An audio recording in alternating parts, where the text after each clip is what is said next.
Hi students, this is Dr. Spellman, and today we're going to talk about virtue ethics, the last moral theory of the three that we are going to be studying this semester.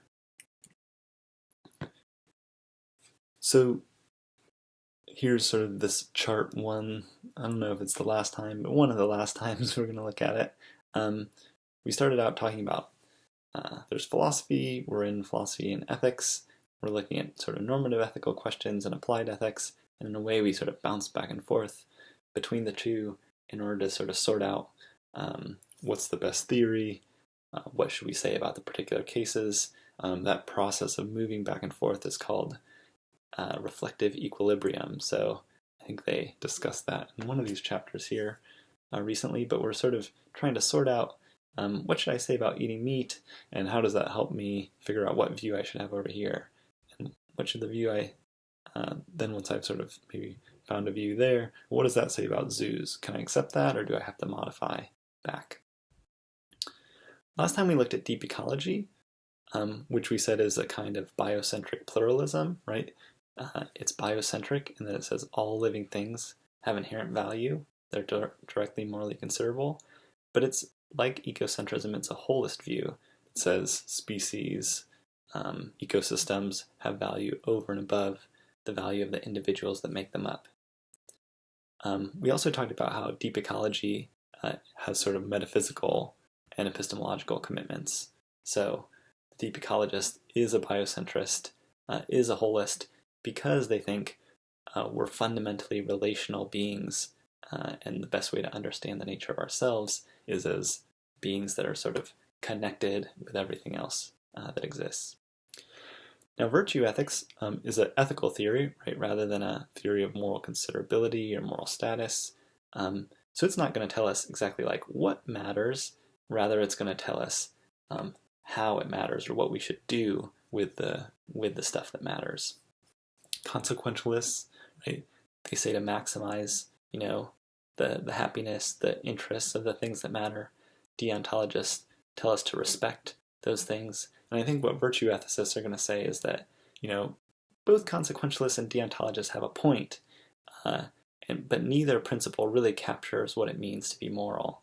And so we need to rather become certain kinds of people rather than focusing on acting on certain principles. So we're going to talk a little bit about Sandler's chapter on character ethics, but some of the stuff that I'll be adding doesn't come from there. It's just stuff that I want to sort of add to develop or deepen our understanding of virtue ethics. So theories of right action like utilitarianism and deontology, they start with accounts of right action, and then they use those accounts to inform their accounts of good character. So for the utilitarian, a good person is someone who maximizes utility.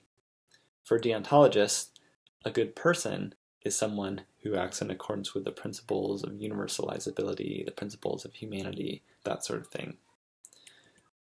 For virtue ethics, theories of character like virtue ethics, it goes the other way.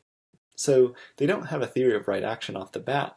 Rather, they think, I have a good sense of what a good person is, and the way I'll know what I should do is by looking at what that good person would do in the scenario. Now, there are two different kinds of virtue ethics that we're going to talk about: target-centered and exemplarist. The first kind we're going to look at is target-centered, and in particular, we're going to look at how Plato thinks about virtue. So Plato had this kind of interesting view that I actually find pretty plausible, that there are sort of three parts of the mind or the soul. It's interpreted in different ways, but let's think about it as the mind, right? So one part of your mind is the desiring or the appetitive part. It wants stuff. It likes food and drugs and sex and alcohol and rock and roll. It's the part of you that pursues after the things that you want. There's another part of your soul, what Plato called the spirited part, which is your emotional part. It sort of strengthens you in times of trouble to like act courageously and bravely and do hard things, even though you might be scared to do them. And then finally, there's the rational part, and that's the part that says, sort of takes in input and figures out what's the best thing to do in this situation. It's sort of more calculating than the other parts. Now he thinks, as I said before, that each of these parts is like part of our mind. So it's in our brain, and we have desires, right, from the appetitive part. We have the spirited part, sort of getting emotional, has like thoughts about justice and stands up for what's right. And then we have the rational, calculating part. And he says that in any particular person, these things are sort of like stronger or weaker. So we can imagine someone where the desiring part is sort of especially strong, and they just pursue, the things that they want, food and drugs. The alcoholic, right, is someone whose appetitive part has grown too strong. Plato thinks this is bad. This person's not going to be a happy person. We can also imagine the person whose spirited part is too strong, right? They get angry really easily. They're always like upset and emotional. They're sort of on an emotional roller coaster, right? That person's not happy either, right? Because there's no stability in their life. They're always sort of flying from one emotional end of the spectrum to the other. Lastly, there's the person whose rational part is in charge and rules the other parts. And for Plato and Socrates, this was good. This is right. This is how it should work. They compared the mind to a city, and they said they're like the producers, just the sort of the business people who go about their everyday life, buying, selling, doing that sort of thing. They're the guardians, and here they thought of sort of like people in the military that are protecting the city. They're looking out for it. And then they thought the rational part of the soul was sort of like the rulers, right? The people in charge who are organizing everything. And they thought that just as it's important for the right kinds of people to rule the city, it's important for the right part of your mind to be in control of what you do. And so your rational part needs to control the appetitive part. Yeah, sure, alcohol is great, but we can't drink too much of it, or else all this bad stuff is going to happen. Right? Emotions are good and they help us, but we can't be too emotional that we're not in control of ourselves anymore. So Plato thought we need that rational part ruling. That's going to be lead to a happy life, and if we don't have the rational part ruling, that's going to be bad for us. So when Plato or Socrates is arguing for virtue, they're going to give us something like this argument. If you're not virtuous, that is, if the rational part of your soul isn't ruling, then your soul is going to be disordered, or your mind, right, is going to be disordered. The alcoholic is not someone we admire. We don't look up to them. We don't want to be them because we think their souls, they're disordered. They have a problem, right? Same with someone who's overly emotional. Premise 2 says that if your soul is disordered, then your life is going to be unsatisfying. So the idea here is that you don't want your soul to be disordered, otherwise you're not going to be happy. So if you're not virtuous, then your life is going to be unsatisfying. Right? If you're not virtuous, your soul's going to be disordered. If your soul's disordered, you're unhappy. So if you're not virtuous, you're going to be unhappy. But you don't want to be unhappy, right? You want to be happy, so you should be virtuous. That's a pretty plausible argument, I think, for virtue. And the important thing to note here is that on Plato and Socrates' view, the reason we should be virtuous is because being virtuous is good for us. Not because God wants us to be virtuous or something like that, but rather being virtuous is actually good for us. We get these ideas of like saintliness is like bad for us, but Plato actually thought quite the opposite. Being a moral saint, right, is actually good for you. It's going to lead to you being happier. Now, Aristotle had a similar kind of view. He thought, like Plato, that developing the virtues was something that's important, and acting rightly is about acting in accordance with the virtues. But he motivates his view in a slightly different way. So Aristotle starts out by thinking about, what kind of people should we be at the end of the day, right? That's the question of ethics, right? How should I live my life? What kind of what kind of person should I be? To answer that, he thought we need to think about like what's the goal, right? Is it pleasure, just like getting a bunch of pleasurable experiences? He thought, no, that's not right. That's like sort of the life of an animal or a pig or something like that. What about the life of honor, like a soldier? Like I want to be well regarded. Well, Aristotle thought that can't really be the point of life because the reason you get honors, it's not for its own sake, really, right? What the honor is recognizing is that you have something else. And so it's really having that other thing, the thing that gets you the honors, that is maybe worth having. Is the goal of life being virtuous? Aristotle didn't think that could be quite right either because he thought, well, even if you're virtuous, you could have really bad luck and have a really unhappy life. So the goal of life for Aristotle is eudaimonia, right? Which doesn't have a great English translation, but we can sort of think about a few different concepts, and if we are sort of thinking about all of them at the same time, right, then we get the right concept of eudaimonia. Eudaimonia is a kind of happiness. That's sort of what it's often translated as. But it's maybe better thought about as a kind of flourishing. Plants can flourish, animals can flourish, humans can flourish. What would it look like for a human to flourish? That's what eudaimonia is.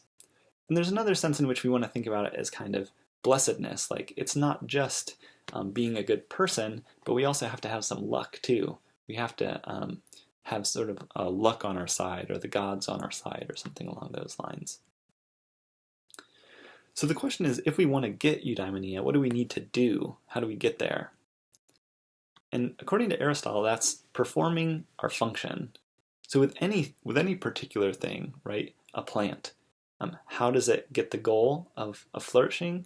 Well, it just does the things that a plant is supposed to do, right? So it gets nutrients from the soil, it gets water, it gets sun. Doing those things is what a plant needs to live well. Similarly for humans, right? What's our function? He thinks whatever that is, we need to do it. And we also need to like get a little lucky on the side, right? Same with a plant. You can do all the things that a plant needs to do to thrive, but if a person comes along and pulls you out of the ground, then you're sort of out of luck. What is our function? For Aristotle, he thought our function was acting rationally. Someone's function or a thing's function for Aristotle comes from what makes it special. And Aristotle thought what makes humans special, what makes them sort of unique in the world, is that we have reason. And so acting rationally is going to be sort of the purpose, the why we're here, is to act rationally. If we act rationally, what will we do?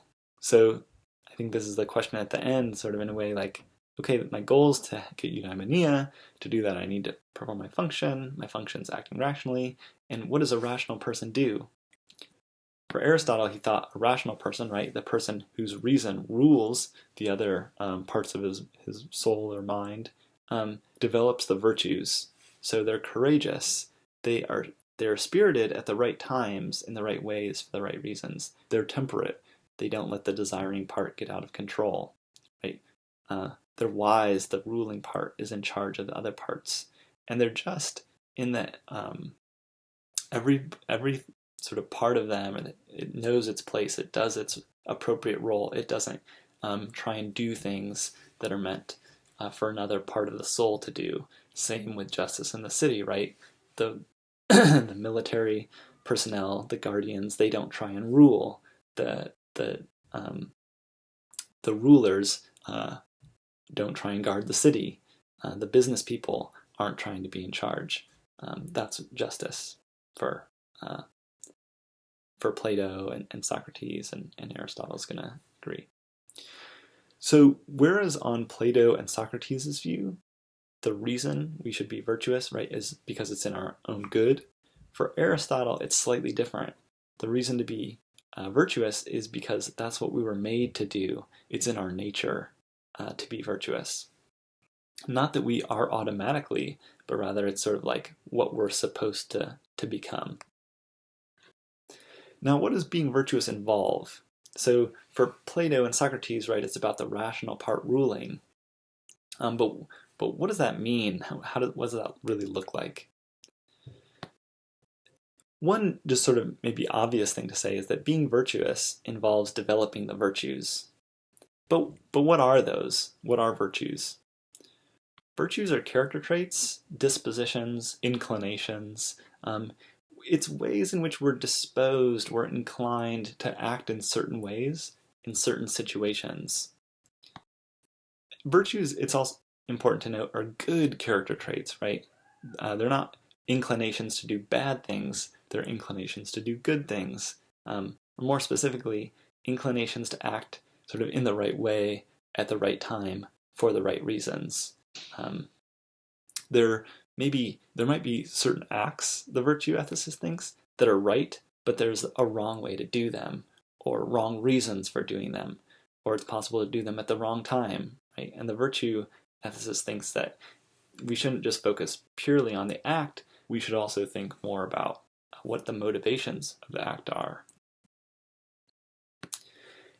And something like courage or justice or kindness, right? When we say that someone has those traits, we're saying something about how they're inclined to act. So when you say someone's courageous, we're saying that they're not going to shy away from danger, that they're inclined and capable of facing up to their fears. When we say that they're just, we're saying that they're not inclined to privilege their own interests over our interests. They're going to be fair. When we say that they're kind, we're saying they're not going to be mean or rude to you. Their inclination, right, is to be nice and generous with you. For Aristotle, all of these virtues lie between two vices. Vices are sort of bad character traits you don't want. And this is what Aristotle called the doctrine of the golden mean.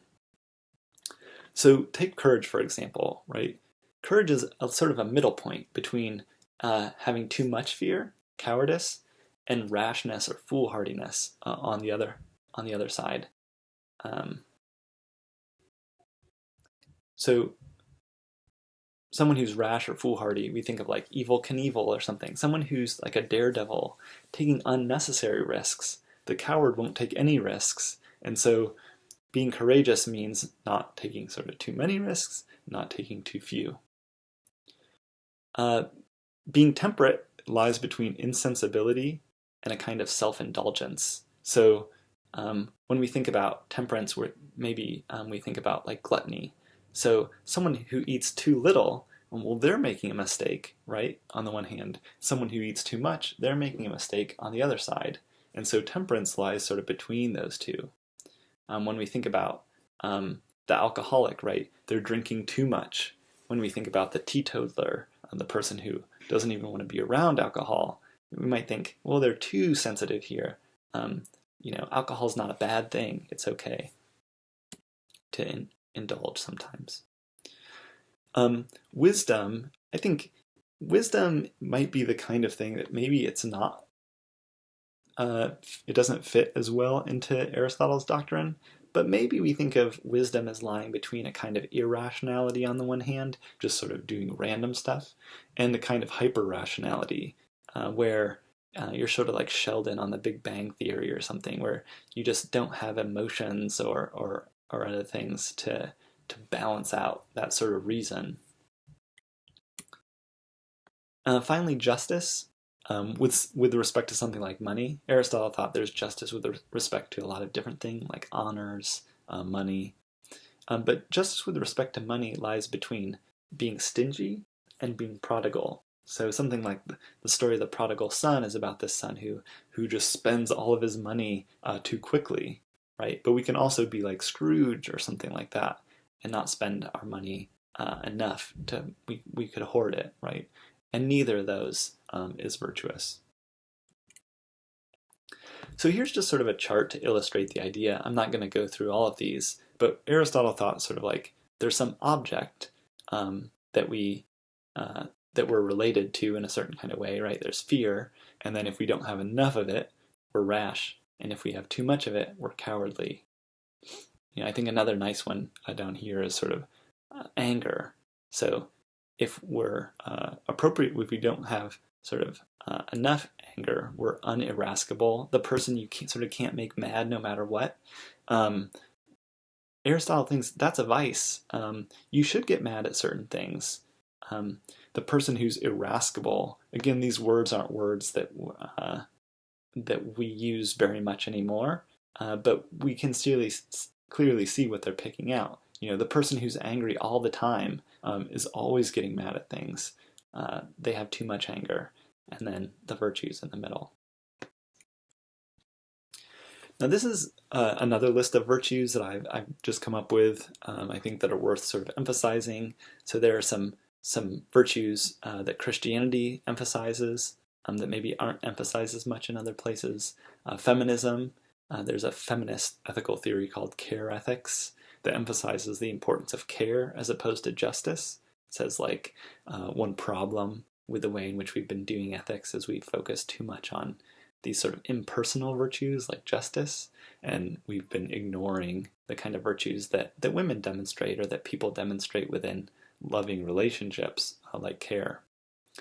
And then I've just got sort of a longer list of virtues here, and I'll provide you with a document that has a bunch of different virtues, but I think there are kind of some headings that are pretty common. So courage, justice, moderation or temperance, and wisdom these four are thought to be what are called the cardinal virtues. They're sort of like the main ones, like the cardinal directions, north, south, east, and west. That some philosophers have thought that sort of like these four are the main ones and all the other virtues kind of fall under them. I sort of am suspicious about maybe that, like, are these four the best way to conceive of it? I think there's maybe something like care is a different thing. We could probably fit it in under one of these, but it's doing something a little bit different. Same with benevolence. It might be something a little bit different than care, a little bit different than justice, but about kindness or generosity or something like that. Now in your book, Sandler has a chart with some environmental virtues on it. He talks about virtues of sustainability, virtues of communion with nature, virtues of respect for animals, virtues of activism, and then virtues of environmental stewardship. And we can sort of see virtues on these lists that show up in other places, right? So justice, honesty, here, loyalty, benevolence, these are virtues of stewardship. Here, environmental activism, right? Perseverance, maybe integrity should be on this list. Being cooperative. Whoops, sorry about that. And so on and so forth, right? Love comes in here. Humility, that's a virtue of sustainability. Something we've talked about a bit in our class, temperance, right? So the virtues, there's no one way to categorize them, but as you start to appreciate a greater variety of character traits they can have, there are different ways of thinking about, well, how do these virtues interact with each other? Now, Sandler also lists some vices, things that we shouldn't be, right? Materialistic, greedy, profligate, callous, apathetic. We shouldn't be selfish or light-minded. We shouldn't be lazy, negligent, right? So, cruel. These vices are things that we want to avoid, and when we act viciously, that's bad. Those are precisely the things that are wrong to do. So at the end of the day, I think target-centered virtue ethics is gonna be the view that we'll define as follows. So according to this view, an agent's action is permissible if and only if it's consistent with the virtues. And we can focus on something like courage, temperance, justice, and wisdom. Those are the cardinal virtues after all. They're going to give us a good sort of guide to the relevant considerations. But we should think about other virtues as well. Honesty, humility, empathy, care, all those things are relevant. Another way of putting this is that an agent's action is permissible if and only if it's overall virtuous. So there might be an act that doesn't seem like very honest, but maybe like telling the truth isn't all that important in this scenario, and there are other sort of reasons that outweigh it.